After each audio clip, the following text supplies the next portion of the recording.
Brentford are also really well known for having what's called their B team. Unlike most clubs, Brentford don't actually have an academy anymore. They know that they can't compete financially with the biggest clubs in England. They also know that they will always be a selling club. The reality is this is where most of their revenue is generated anyway through player sales. But I see it better now, 'cause everything you do only says you gotta figure it out.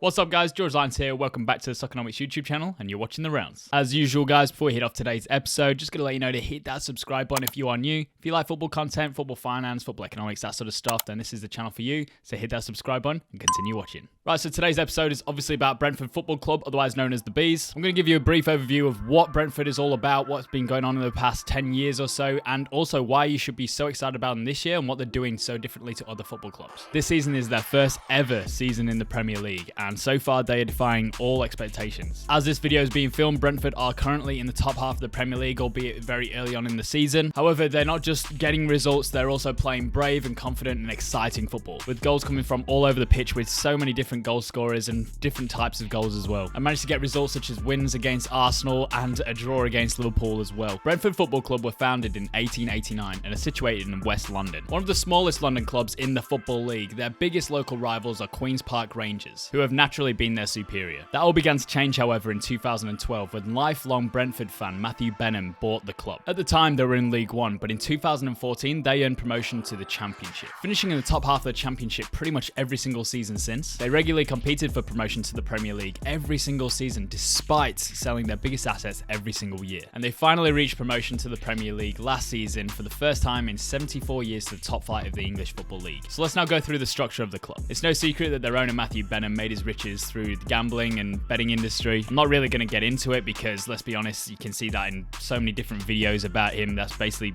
what people talk about and focus on. But the important thing is that Matthew Benham made his riches through outsmarting the system. Then you've got their CEO, John Varney, who joined the club in 2019. Then you've got their two directors of football, which are Phil Giles and Rasmus Ankersen. And Rasmus Ankersen is also the chairman of FC Midtjylland, who we'll get to in a moment. We've also got Lee Dykes, who is the club's director of football and recruitment, and he's also the director of football and recruitment at FC Midtjylland as well. He also used to be the sporting director of Bury just before they unfortunately got liquidated. He's a very interesting bloke, and I'll explain that in a minute. I'm not going to really delve much deeper into the structure of the club, but I will obviously say that their manager is Thomas Frank. Brentford currently play a bit of a weird and unconventional formation for a Premier League newly promoted team, playing what seems to look like a 3-5-2 with three central defenders in Christopher Ajer, Pontus Jansson in the middle, and Ethan Pinnock. There would be many reasons, of course, why they're playing a 3-5-2. I think one of the biggest reasons would be because they don't really have a conventional right back, given the departure of Henrik Dalsgaard at the end of last season. So far, you can see the team likes to play with high energy and likes to play quite high up the fields. You can see Thomas Frank urging the centre-backs to get up further in the field to try and overload the midfield. And you can see that most of their attack is mainly through Ivan Toney and Brian Mbeumo, who are high energy, very fast players, and they seem to link up quite a lot. And then we also have Sergi Canos, who likes to cut in from the left onto his right foot. Generally, so far this season, they haven't been playing with the majority of the possession, but they have been creating a lot of chances. But what people resonate with Brentford is how smart they are when it comes to their transfer policy. You often hear the word Moneyball, which gets thrown around way too much these days, but that is what people associate with them. A good reason for this is because Matthew Benham, when he started out in the betting industry, he liked to use a lot of data. He liked to use something called expected goals as a measure for odds creations. The reason for this is because goals isn't really a great and reliable and accurate representation of how good a player or a club performs. There's too much elements of randomness and luck that gets involved when it just comes to goals. Expected goals, however, is a much more accurate and reliable representation of a player's performance. Expected goals can be calculated in so many different ways, and there's so many different variations these days as well as it's developed. But the basic model of expected goals looks at how many goals have been scored and divide that by the total number of chances taken, and that gives you a shot conversion rate. Expected goals against is basically the same but opposite. It's the amount of goals conceded divided by the number of chances faced. From that, the net expected goals can be calculated by taking away the expected goals against from the expected goals. And this can be seen as a bit of a useful tool because if you have two teams playing against each other, the team with the highest net expected goals is essentially the team you'd bet on. And if there's value in the odds and your odds seem to be better than the odds that the bookies have, then it's a no-brainer to go for that bet. Now, that is a very broad and honestly not a true representation of what work Matthew Benham does when it comes to expected goals goals, and especially bookies as well, there's so many different aspects that goes into expected goals and how to calculate it. There's so many different variables that go into expected goals. You got to think of like what position of the pitch a shot has been taken, also types of goals as well, whether it's a header or with a shot. But this basically gives you a bit of an idea of what expected goals is about. Maybe I should do a video on expected goals purely, because it is a bit confusing and it's a bit full on. I mean, if you do want to see something like that, let me know in the comments below. That would actually be very helpful for me. Now, Lee Dykes is a really interesting guy because he didn't really have much experience in the higher leagues of English football and didn't really have much experience in terms of European football either, but he had some very interesting things up his sleeve. While Lee Dykes was at Carlisle United as head of recruitment before he went to Bury as a sporting director, he created his own algorithm for identifying players in the market. That, along with his experience in coaching as well, made him pretty much an ideal candidate for Brentford when he applied. So yeah, pretty cool. Anyway, so what Brentford do when it comes to trying to find players, they look for players that are obviously undervalued in the market. There's nothing new about that, but they try and cover areas that need improvement specifically. Their policy is to target young players that are roughly around that age just before their peak or just entered their peak, so roughly between 22 to 29.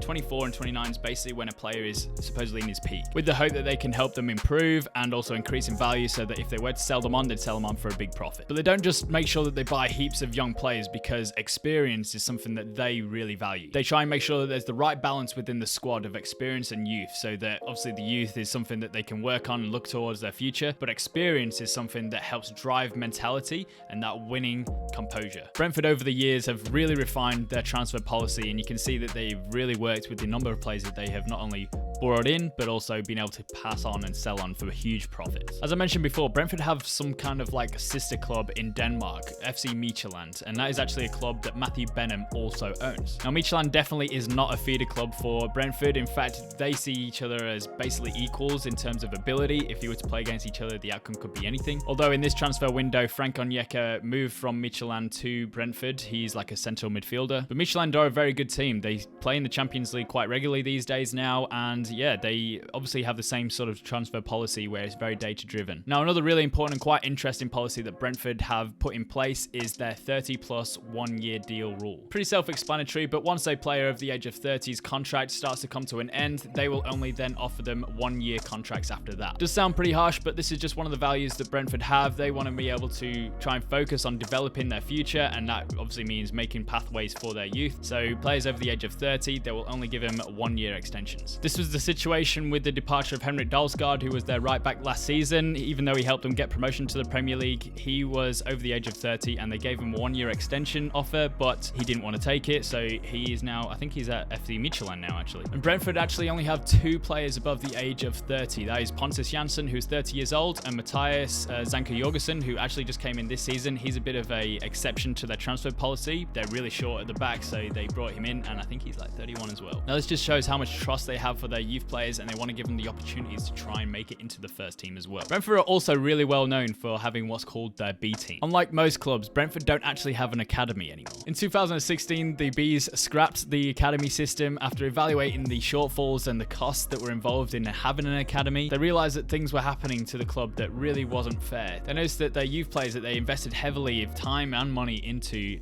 being poached by bigger clubs. Players such as Ian Poveda, who was actually poached by Manchester City, and they only got £30,000 worth of compensation in return, which is not a lot at all when you think about how much time and money they've invested into developing that player, and also how much it is in terms of cost to run an academy. Works out to be about £2 million a year. The late technical director Rob Rowan, who sadly passed away in 2018, along with their directors of football Rasmus Ankersen and Phil Giles, thought that they'd just scrap the academy after realizing that they can do it better themselves, and came up with what is now called the B team. The B team consists of a group of 17 to 21-year-old elite potential players. The team has their own calendar that the club sets up. They play against like under 23s from all over the world. I think Bayern Munich was a team that they played against a couple of years ago as well. These are the types of caliber of teams that they play against, as well as against men's teams as well, so they can play against more physical oppositions. The idea behind this B team is to create a more effective pathway for youth players and youth talents to break through and make it to the first team. And not only is it keeping costs low for running this B team, it's also working in terms of producing players as well. In their debut Premier League season, 3 B-team graduates have already played first-team football for Brentford so far. These players are Mads Bech Sorensen, who is unfortunately injured at the moment, but he did play against Arsenal in the first game of the season. You also had Marcus Forss, who is a striker, and then you've also got Mads Bidstrup as well. And there are a number of players knocking on the door as well, such as Finn Stevens trying to make that step up to the first team. It's important to understand that Brentford know what kind of club they are. They know that they can't compete financially with the biggest clubs in England. They also know that they will always be a selling club. The reality is this is where most of their revenue is generated anyway, through player sales. For example, they received £77 million combined for Neil Maupay, Ollie Watkins and Said Benrahma. Very impressive when you hear that they generated this sort of revenue for a club who were still playing in the Championship. Made more impressive when you hear that the trio were brought in for a combined amount of less than £10 million.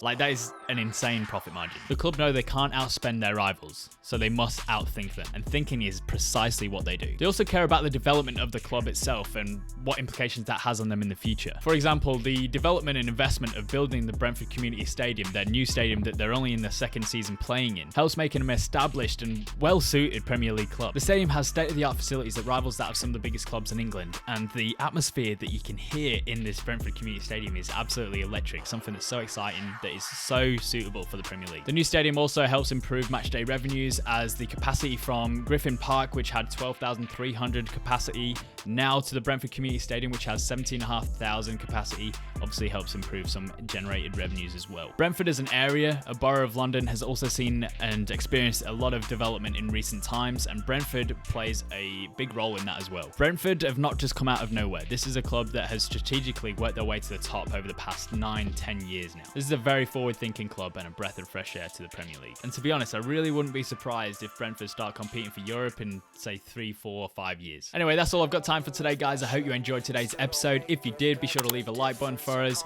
Also, if you guys are new, a lot of our watchers are not subscribed, so be sure to hit that subscribe button if you like this sort of content. We'd also love to hear your feedback as well, guys. If you want to leave a comment down below, be sure to do that. And apart from that, guys, thank you so much for watching, and I'll catch you very soon.